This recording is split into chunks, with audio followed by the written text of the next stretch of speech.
by accident downtown, took lunch together, and Amory heard a story that delighted him.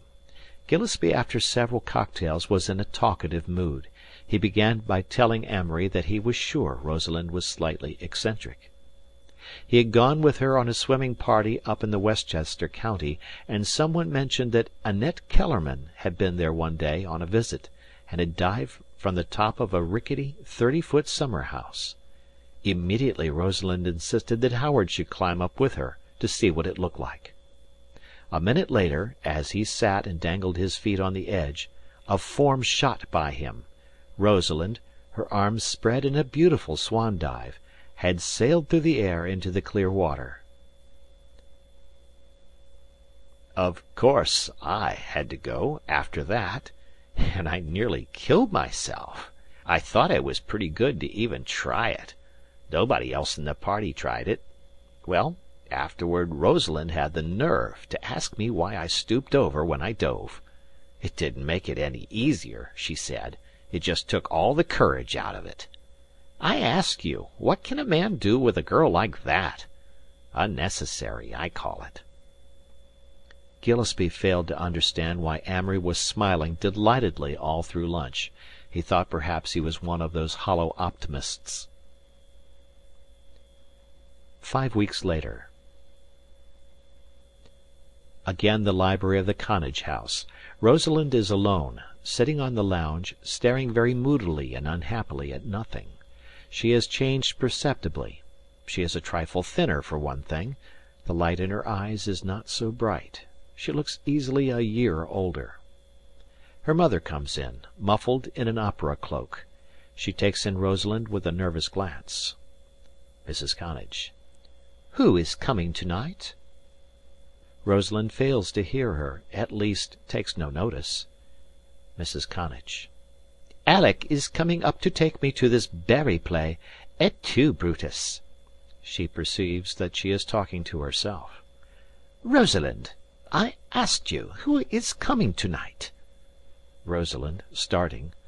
What? Oh, Amory. Mrs. Connage, sarcastically.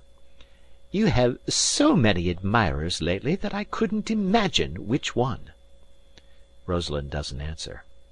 Dawson Ryder is more patient than I thought he'd be. You haven't given him an evening this week.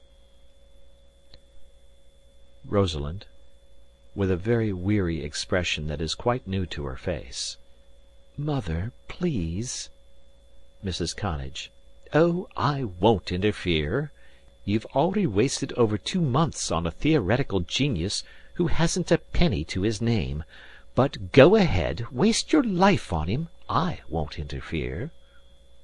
Rosalind, as if repeating a tiresome lesson. You know he has a little income, and you know he's earning $35 a week in advertising. Mrs. Connage. And it wouldn't buy your clothes. She pauses, but Rosalind makes no reply. I have your best interests at heart when I tell you not to take a step you'll spend your days regretting. It's not as if your father could help you. Things have been hard for him lately, and he's an old man. You'd be dependent absolutely on a dreamer, a nice, well-born boy, but a dreamer, merely clever. She implies that this quality in itself is rather vicious. Rosalind. For heaven's sake, Mother. A maid appears, announces Mr. Blaine, who follows immediately.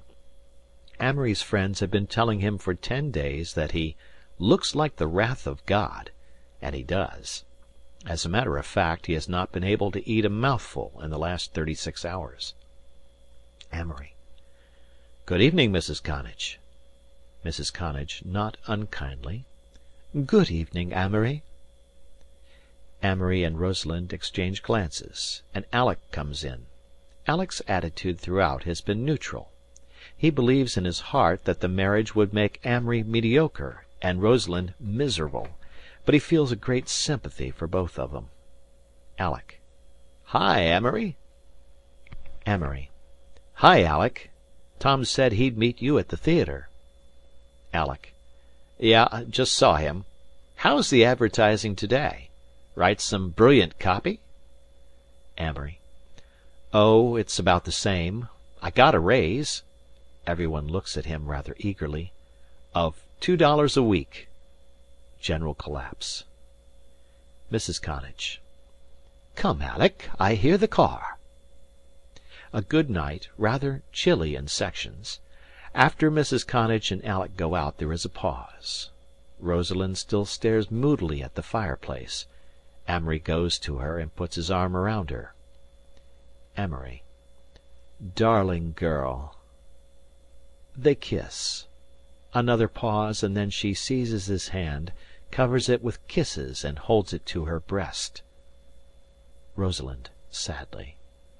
I love your hands more than anything. I see them often when you're away from me. So tired. I know every line of them. Dear hands. Their eyes meet for a second, and then she begins to cry, a tearless sobbing. Amory. Rosalind.